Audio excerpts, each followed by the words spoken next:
Mesdames et messieurs, bonsoir, il est 22 h. Bienvenue à vous dans cette nouvelle édition au sommaire de l'actualité de ce jeudi 23 novembre. Visite officielle du président de la République en République populaire de Chine.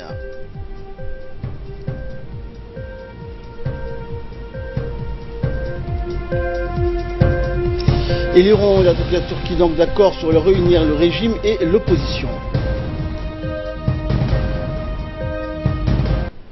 C'était les différents titres qui seront développés. Merci à vous de nous rejoindre. Placée dans le faste et la grandeur, la visite officielle du président Guelleh en Chine revêtit donc les allures d'honneur exceptionnelles que l'Empire du Milieu concède donc à ses plus illustres hôtes. Elle a comporté un important accueil constituant notamment une revue de troupes, interprétation de l'hymne national djiboutien et du déplacement au grand complet de l'ensemble des membres du gouvernement chinois. Une chorale d'enfants également issus des principales écoles primaires de Pékin a également été mobilisée. Par d'ingénieux chants donc et danses prévus pour la circonstance, ce groupe d'écoliers a longuement souhaité la bienvenue au président de la République, Ismaël Omar Guelleh. Et tout ce protocole d'accord a eu lieu sur l'esplanade du Grand Palais du Peuple de Pékin, édifice public hautement solennel et au sujet duquel la Chine s'autorise à y tenir des cérémonies qu'à la faveur exceptionnelle d'événements de très grand standing.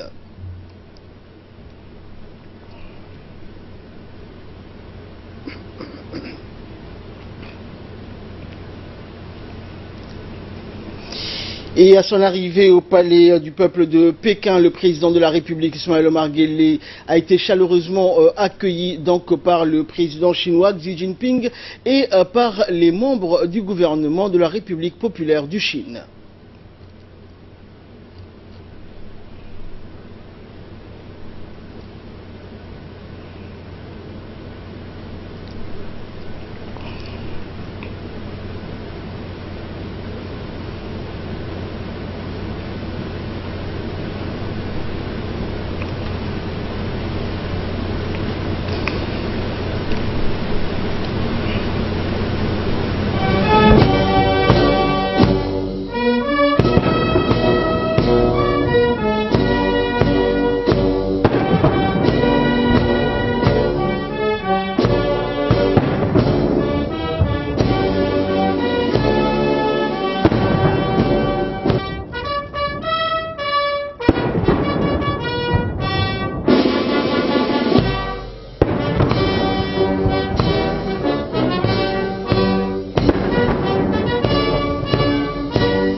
Donc concédé au président Guelleh dans le cadre de cette visite officielle en Chine est à la mesure aussi des 21 coups de canon tirés dès son arrivée sur l'esplanade du Grand Palais du Peuple de Pékin. Elle est à la mesure également du drapeau djiboutien consenti à flotter donc toute la durée de la visite officielle du chef de l'État djiboutien en Chine sur les principales artères de la capitale chinoise. À noter que le président de l'autorité des ports et des zones franches, Aboubacar Omar Hadi, fait aussi partie de la délégation accompagnant le chef de l'État en Chine. Et après un tête-à-tête entre les deux chefs d'État, Ismaël Omar Guelleh et le président chinois Xi Jinping, une réunion donc élargie s'est déroulée entre les deux délégations. Cette rencontre donc intervient dans le cadre de la visite officielle de 3 jours que le président Guelleh effectue en Chine à l'invitation de son homologue chinois Xi Jinping. Cette importante réunion de travail a débouché donc sur la signature d'une série d'accords. La consolidation donc des relations d'amitié et de coopération entre les deux pays et les deux peuples ont été au cœur des discussions de cette rencontre. Très vite, compte du caractère donc tenu de la coopération qui existe depuis plusieurs décennies entre les deux peuples. Les entretiens ont rapidement été axés sur la définition de l'élan nouveau auquel il faut dédier la coopération gagnante-gagnante qui unit les deux nations. Cela signifie qu'après le succès remarquable sur lequel a débouché l'intense coopération observée près d'une décennie durant entre les deux pays dans le domaine de la construction d'infrastructures phares de développement, les deux dirigeants réfléchissent désormais ensemble à l'initiation de partenariats susceptibles d'affluer avec des incidences donc rapides et notoires sur le plan social et financier. Ces réunions donc doivent déboucher sur la signature de plusieurs nouveaux accords de coopération. Il s'agit d'accords relatifs notamment à la concession de prêts à taux préférentiels, à l'amélioration de l'habitat ou à l'initiation d'un partenariat en matière de transfert de technologie. Ces accords donc ont été paraphés par les ministres des Affaires étrangères chinois et djiboutiens en présence des deux chefs d'État. Les relations donc d'amitié et de coopération entre les deux pays et les deux peuples ainsi que les voies et les moyens de les promouvoir et de les développer davantage ont été également donc au cœur des discussions entre le président de la République Ismaël Omar Guelleh et le président chinois Xi Jinping. La Chine et Djibouti entretiennent un partenariat gagnant-gagnant et font aujourd'hui office de binôme de réussite en matière de coopération sud-sud. Et tout porte à croire aussi que la réunion élargie entre les deux délégations a permis de définir le nouveau cap de la coopération entre les deux pays après les succès enregistrés au cours de la dernière décennie où plusieurs projets de grande ampleur et de renforcement des infrastructures de Djibouti ont été réalisés.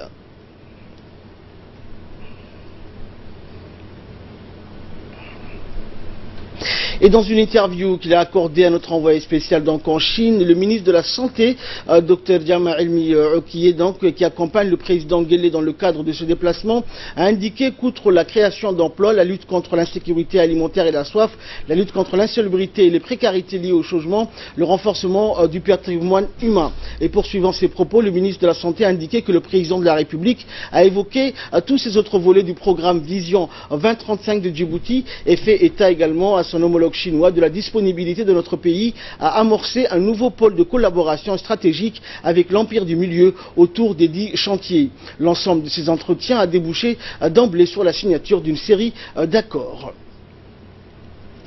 Et à noter donc que le président de la République Ismaël Omar Guelleh se rendra aussi dans le cadre de cette visite officielle en Chine, à Shenzhen, une des plus grandes mégalopoles économiques de Chine, où il s'entretiendra avec les dirigeants d'importantes sociétés commerciales, industrielles et financières. Une équipe de la radio-télévision de Djibouti est sur place avec notre collègue Nasser Omar et s'est rendue dans cette ville de Shenzhen, d'où elle nous a envoyé donc les images de cette grande mégalopole industrielle. Et selon notre correspondant Nasser, le président se rendra à Shenzhen où il va rencontrer les responsables des grands groupes donc chinois de cette ville. Cette rencontre est le fruit des relations privilégiées entre Djibouti et la Chine qui s'est renforcée au fil des ans.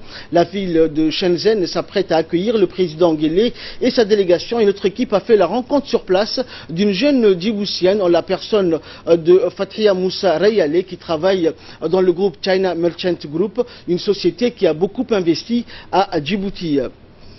Shenzhen donc est une ville cosmopolite, elle est le siège des grands groupes industriels et commerciaux chinois et lors de son déplacement à Shenzhen, le président Guelleh aura également des entretiens avec les dirigeants des groupes et des investisseurs chinois basés à Shenzhen pour renforcer davantage les liens de coopération entre les deux pays.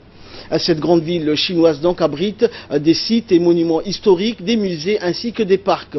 Shenzhen est une des rares villes chinoises où un plan urbanistique au sens moderne du terme est visible avec des vastes espaces verts qui ont été aménagés. Et nous allons revenir donc sur la visite officielle de 72 heures du président de la République en Chine avec Fardous Hussein. Bonsoir Fardous. Alors parlons de la relation qu'entretiennent Djibouti et la République populaire de Chine depuis plusieurs décennies, également les points forts donc de la visite du chef de l'État en Chine. Effectivement donc Ahmed, la visite du président de la République aura donc pour but l'instauration de partenariats nouveaux autour de la notion de création d'industrie à Djibouti, processus à même d'agir sur la problématique de la pauvreté ainsi pour lutter contre le chômage, priorité absolue du programme politique du président donc Guelleh qui a abordé longuement ce sujet avec son homologue chinois Xi Jinping. Le président Guelleh a passé également en revue de nombreuses dispositions dans l'acquisition rapide d'une énergie bon marché propre pour notre pays, d'arriver ainsi sur le marché de l'emploi de plusieurs donc techniciens en ingénierie à même donc d'agir en phase avec les attentes des grands investisseurs. Le chef de l'État a également mis à profit Ahmed Ahmad cette rencontre avec son homologue chinois pour procéder à l'inventaire général des autres objectifs suspendus au programme de la vision 2035, condensé du plan stratégique de Djibouti en vue de son accès légitime à moyen terme au développement durable. Les accords qui ont été donc paraphés par les deux parties, Ahmed, portent également quant à eux sur une concession de prêts à taux préférentiel pour notre pays sur l'apport d'un appui à la politique de logement mise en vigueur chez nous, donc sur l'intensification de la coopération technique entre les deux nations. La signature de ces accords est intervenue à l'issue des entretiens de travail entre les deux chefs d'État, à savoir donc Ismaël Omar Guelleh et Xi Jinping. C'est le ministre des Affaires étrangères de la coopération internationale donc qui a paraphé cet accord pour Djibouti. Merci Fardous pour cette analyse. Il est important également de rappeler que le président Guelleh est le premier président africain ou arabe à être convié en visite officielle en Chine après la récente reconduction du président Xi Jinping au poste de secrétaire général du Parti communiste chinois et à la magistrature suprême du pays. Également dans l'actualité, une cérémonie de fin de formation présidée par le général du corps d'armée, le général Zakaria Cheikh Ibrahim, s'est tenue ce matin au centre d'instruction technique et tactique d'Ambouli, le CITA. Une dizaine donc de stagiaires du personnel féminin de l'armée ont bénéficié donc de cette formation dans le domaine de l'informatique. Et à son arrivée donc au CITA, le général Zakaria Cheikh Ibrahim a été accueilli par le commandant du CITA, le lieutenant-colonel Gaddito, ainsi que par le général Tahir Mohamed Ali et le général Hassan Ali Kamil, et par de nombreux officiers des forces armées djiboutiennes. Et c'est au lieutenant-colonel Moussa Mohamed Moussa, président de la commission d'examen, de proclamer les résultats des stagiaires qui sont dans l'ensemble très satisfaisants. Le général Zakaria Cheikh Ibrahim a tenu donc à féliciter les stagiaires dans leur ensemble et a notamment élevé au grade de caporal la première de la promotion.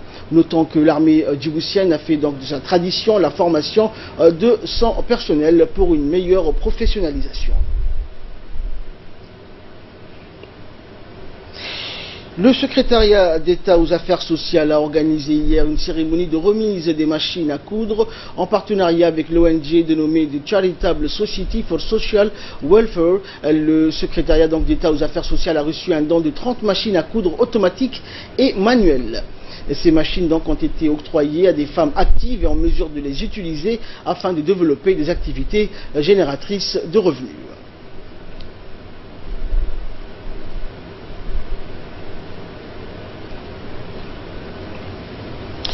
Et sous l'égide du secrétaire d'État à la jeunesse et au sport, une rencontre ouverte et fructueuse autour de la thématique de la jeunesse, passer du dialogue aux problématiques des jeunes au dialogue avec les jeunes, a eu lieu donc ce matin au stade de Gouled. Ont participé à cet événement, outre le secrétaire d'État à la jeunesse et au sport, le secrétaire général du département, l'inspecteur général, le conseiller du président de la République chargé de la jeunesse, la conseillère juridique de la primature, les OCAD donc du secrétariat d'État, ainsi que les jeunes venus en masse afin donc de participer à cet événement qui était riche en couleurs. Chômage, manque d'éducation, violence, drogue, surpopulation ont été donc les thèmes qui ont été abordés, et c'est pour trouver des solutions et remédier à ces fléaux qui menacent les jeunes que le chef de l'État donc a fait entendre dans son allocution lors de la journée nationale et africaine de la jeunesse son souhait de lancer une politique de concertation et de dialogue national avec la jeunesse djiboutienne, afin également d'impulser sa politique de créer une jeunesse de demain épanouie, forte et fraternelle. Rassuré donc de l'idée que ces fléaux risquent de prendre des proportions importantes et également devenir un obstacle pour faire fructifier cet énorme dividende démographique que représente notre jeunesse, le haut responsable donc du secrétariat d'État à la jeunesse et au sport, Hassan Mohamed, a aujourd'hui donc procédé au lancement des préparatifs du dialogue national avec le jeune djiboutien pour donner aux jeunes le sentiment d'être écoutés, voire considérés. Jeunesse et la politique du genre, et que c'est les membres du comité qui sont à la fois mes amis, on va essayer de fixer un certain nombre de plans d'action, fixer une méthodologie de travail, fixer un processus de communication, de sensibilisation et surtout du lobbying dans chaque quartier. Et je pense qu'aujourd'hui, nous, on peut être que des experts, rester dans le bureau, mais les vrais acteurs, ce sont les directeurs de CDC. Et pour sa part, le secrétaire d'État Hassan Mohamed Kamil a dans son allocution mis l'accent sur l'importance que revêt cette politique de lancement du dialogue national avec la jeunesse. Nous l'écoutons. Suite aux doléances du président de la République, son Excellence M. Ismaël Omar Guelleh, qui a initié, après le jour du 1er novembre, de la jeunesse du 1er novembre nationale et africaine, il avait lancé, nous a demandé au fait de lancer le dialogue national de la jeunesse et demandé à ce que toute la jeunesse, je dis bien toute la jeunesse, soit impliquée. Donc nous, dans notre objectif, c'est discuter avec la jeunesse. Sûrement, les experts qui sont présents vont présenter des thèmes. À présent, la 11e édition de la randonnée pédestre d'Arta aura lieu demain. Cette année, cette randonnée sera dédiée à la paix dans le monde. Les organisateurs donc, du secrétariat d'État à la jeunesse et au sport et de la préfecture du conseil régional de la région d'Arta ont balisé le parcours durant un mois et demi que devront emprunter les randonneurs aguerris et novices qui sont issus de divers horizons. Placé sous l'égide du secrétariat d'État à la jeunesse et au sport, l'événement sportif est dédié au renforcement de la culture de paix ici et partout ailleurs dans le monde. En effet, des personnalités civiles et militaires ainsi que des simples anonymes adeptes de la marche et de la randonnée sont attendus demain pour prendre part à cette marche symbolique.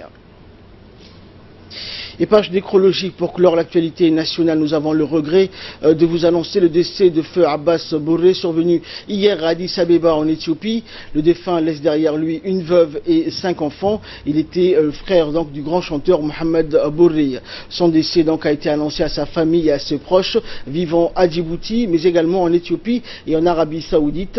Nous présentons nos sincères condoléances à toute la famille et prions le Tout-Puissant de l'accueillir dans son paradis éternel. Inna lillahi wa inna ilayhi raji'un. Et de là, nous passons à l'actualité régionale et internationale avec Fardous. Dans Fardous, au Yémen, dans un premier temps, la coalition dessert un peu son étau.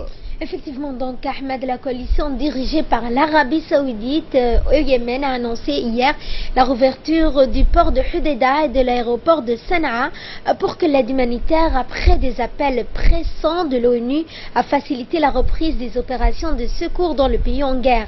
La rouverture de ce port a eu lieu donc ce matin. Selon l'Organisation mondiale de la santé, le conflit au Yémen a fait depuis donc l'intervention de la coalition militaire arabe en mars 2015 plus de 8750 morts et 50 600 blessés, dont de nombreux civils. Outre, le pays connaît la pire crise humanitaire de la planète, toujours selon l'ONU. Et en Birmanie, donc la Birmanie et le Bangladesh signent un accord sur le retour des réfugiés Rohingyas, Fardous. Effectivement, donc la Birmanie et le Bangladesh ont conclu un accord sur le retour de musulmans Rohingyas fuyant donc la répression de l'armée birmane. L'accord a été révélé ce matin donc par la prix Nobel de la paix et conseillère du président birman qui accueillait dans la capitale birmane le ministre des Affaires étrangères du Bangladesh. Le texte stipule que le programme de premier retour volontaire devrait débuter d'ici 2 mois. Cet accord intervient alors qu'hier, le chef de la diplomatie américaine Rex Tillerson avait qualifié de nettoyage ethnique les répressions dont font l'objet les Rohingyas. Depuis le mois d'août, 600 000 ont fui la Birmanie pour se réfugier au Bangladesh, la moitié de ces réfugiés étant des enfants. Le département américain accuse donc les forces de sécurité birmanes d'être responsables du drame et évoque des possibilités de sanctions ciblées tout en évitant toujours de blâmer la prix Nobel Aung San Suu Kyi. Merci Fardous pour toutes ces explications. Et pour terminer, l'Islande a les yeux rivés sur le volcan Ora Fajokojil. L'Islande donc continue de surveiller attentivement le glacier qui abrite le plus grand volcan du pays, le second en Europe. Une nouvelle caldeira donc s'est formée, témoignant d'une activité accrue, sans toutefois montrer de signes d'une éruption imminente. L'Islande garde en mémoire l'éruption du volcan Eyjafjallajökull en mars 2010 qui avait fortement perturbé le trafic aérien ainsi que les habitants de ce secteur. Et c'est la fin de cette édition. Merci à vous de nous avoir suivis. Nous vous souhaitons à tous et à toutes de passer un agréable week-end sur Télé Djibouti.